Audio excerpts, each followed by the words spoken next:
So guys स्वागत करता हूँ आपका अपने यूट्यूब चैनल पे। आज हम डिस्कस करने वाले हैं बेसिकली प्रॉम्प्ट इंजीनियरिंग के सारे एलिमेंट्स और ये किस तरह से बेसिकली काम करते हैं। प्रॉम्प्ट इंजीनियरिंग क्या होती है इससे पिछले वीडियो में हमने कवर किया था, हालांकि मैं आपको फिर से बताऊंगा।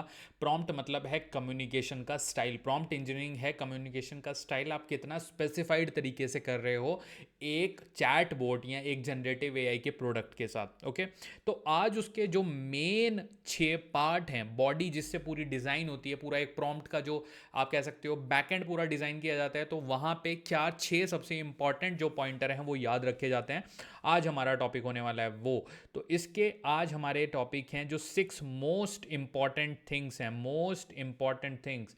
बेसिकली जब भी आप चैटबॉट डिज़ाइन करते हो तो ये स्ट्रक्चर आपको यही वाला फॉलो करना पड़ेगा। ओके, तो नंबर 1 पे हमारा होता है कॉन्टेक्स्ट प्राइमर्स। तो हमारा कॉन्टेक्स्ट से मतलब क्या होता है, देखिए context primer are introductory material और guide that provide background information to help understand the specific subject और टॉपिक। मतलब कि आपका ऑब्जेक्ट क्या है। अगर आपको एक मैथमेटिकल फॉर्मूला सॉल्व करना है तो आपका जो ऑब्जेक्ट हुआ वो सम कैलकुलेट करना हो, बहुत ही प्रिसाइज वे में आपको डिफाइन करना पड़ेगा। Give me some of 2 and 5, तो आंसर आपका आएगा 7। तो ये उस बारे में बात कर रहा है। कॉन्टेक्स्ट पॉइंटर बेसिकली आपको एक क्लियर ऑब्जेक्टिव देना पड़ेगा, तो इसलिए इस पॉइंटर को कहते हैं context primers. Okay, now second pointer जो होता है पर्सोना, जो कि होता है प्रॉम्प्ट का। पर्सोना क्या होता है? पर्सोना का मतलब है इंटरैक्शन का स्टाइल एक पर्टिकुलर वे में होना चाहिए, कि मतलब जब आपका चैट बोट है, जब वो किसी को रिप्लाई कर रहा है यूजर को, so obviously they should be a calmness. ठीक है, अगर मैं यूजर हूँ किसी प्रोडक्ट का तो मुझे एक अच्छा कस्टमर एक्सपीरियंस भी चाहिए, मुझे एक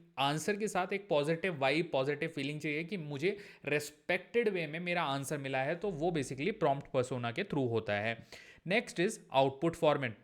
तो जब भी आपको कोई आउटपुट चाहिए होता है तो दिस इज वेरी श्योर कि आपको एक स्ट्रक्चर डिफाइन करना पड़ेगा।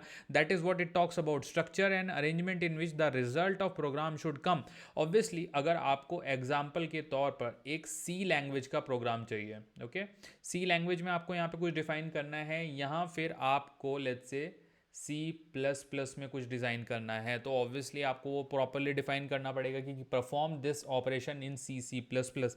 तो उसको कहते हैं output format. Then target audience आपको डिसाइड करनी पड़ेगी कि टारगेट ऑडियंस आपकी क्या है। ऑब्वियसली जैसे चैट जीपीटी हो, उसको टारगेट ऑडियंस सबको रखना है, तो सब लोगों को रखना है, मतलब स्टूडेंट भी होंगे, वर्किंग प्रोफेशनल भी होंगे, टीचर्स भी होंगे, तो उनको कितने बड़े लेवल पे डेटा को यूज़ करना है आप वो चीज़ समझिएगा। अगर आपको चैटबॉट डिज़ाइन करना है तो ऑब्वियसली आपकी एक टारगेट ऑडियंस सेट करना बहुत ज़रूरी है। अब जैसे आप अगर बात करते हो, कई बार आप अपने पर्सनल चैटबॉट से बात करते हो, जैसे आप बैंकिंग कर रहे हो, आपने HDFC बैंक की ऐप खोली, वहाँ पे एक चैटबॉट आया, उस चैटबॉट की जो टारगेट ऑडियंस है वो सिर्फ बैंक है।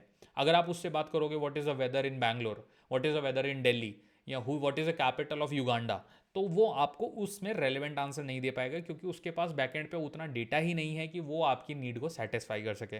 तो राइट ऑडियंस और टारगेट ऑडियंस को डिफाइन करना बहुत ज़रूरी होता है बेसिकली प्रॉम्प्ट इंजीनियरिंग के थ्रू, जब भी आप जनरेटिव एआई से अपना एक आंसर निकालना चाहते हो। Now next thing, tone and style. Tone and style it's a very generic thing, ठीक है, बहुत ही सब्जेक्टिव हो सकता है, but tone refers to the emotional and quality of message.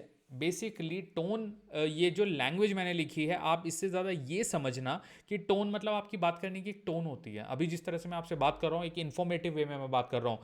अगर आपको कई बार अपने दोस्तों से बात करनी है, आप कैजुअल वे में बात करते हो, पेरेंट्स से बात करते हो, रेस्पेक्टफुल वे में बात करते हो, तो दैट टोन, कि जब आपको प्रॉपरली कहीं से प्रॉम्प्ट से रिप्लाई आ रहा है तो उसकी टोन सही होनी चाहिए, वर्ड सिलेक्शन सही होना चाहिए, स्पीड सही होनी चाहिए, फॉन्ट का स्टाइल सही होना चाहिए। अगर फॉन्ट बहुत बड़े छोटे आने लगे तो आप ऑब्वियसली नहीं पढ़ पाओगे, राइट। तो आउटपुट आपको करेक्टली डिलीवर होना चाहिए, वो भी बहुत इंपॉर्टेंट है। उसके लिए tone and style is a very important factor. Now the last thing is follow up pointer. तो कई बार जो आपके चैटबॉट होते हैं वो एक बार में आपका आंसर नहीं ढूंढ सकते, obviously they will need some additional answers. जैसे फॉर एग्जाम्पल आपने बोला कि give me a house model, give me a layout of 3 BHK, so they may ask कि how many bathroom you are targeting. So 3 bedroom तो आपने बोल दिया, 3 BHK का आपने लेआउट मांगा, but they can ask you how many balconies you are looking for. ठीक है, ऑब्वियसली आपने बेडरूम बता दिया कि 3 है, आपने हॉल बता दिया, एंड देन आपने किचन बता दिया,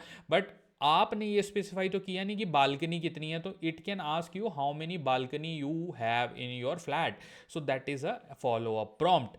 तो बेसिकली ये सारे जो आपके पॉइंटर हैं ये आपके प्रॉम्प्ट इंजीनियरिंग के अंदर आते हैं, एंड ये बहुत ही इंपॉर्टेंट जब आप कोई चैटबॉट डिज़ाइन करोगे तो ये आपके 6 एस्पेक्ट ही आपके आउटपुट कितना एफिशिएंट वे में आएगा उसको डिफाइन करेंगे, एंड इसी से आपको पता चलेगा कि आपका जो इफेक्टिवली मॉडल है उसकी जो करेक्टनेस है, उसकी जो एक्यूरेसी है, उसका जो प्रिसीजन है वो कितना सही है।